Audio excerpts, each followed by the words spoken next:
Morning. आप लोग कैसे हैं? देखिए मैं खाना बनाऊंगी, भाजी अभी खोटी हूँ। आप लोग, हमारा वीडियो बन चुका है भाजी खोटने वाला, आप लोग देखते रहिए। और भाजी तो आप लोग हमारे ब्लॉग वीडियो से जुड़े रहिए और देखिए मैं कैसे कैसे भाजी काटती हूँ।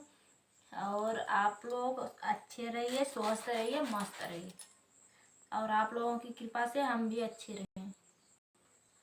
आप लोग देखते रहिए और मनोरंजन लेते रहिए हमारा वीडियो देख देख के मैं कैसे वीडियो बनाती हूँ। अगर अच्छा लगे तो आप लोग हमारा वीडियो पूरा देखा करें। देखिए मैं भाजी मुझसे काटते बन रहा है कि नहीं, आप लोग देखते रहिए। अगर नहीं बनता होगा तो आप लोग कमेंट में बताइएगा कि भाजी नहीं बन रही है आपसे।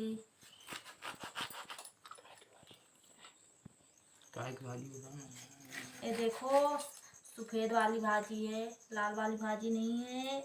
ये भाजी बहुत अच्छी होती है, इसीलिए मैं ये भाजी बनाई, अपने खेत में बोई हूँ और अभी खोट के लाई हूँ।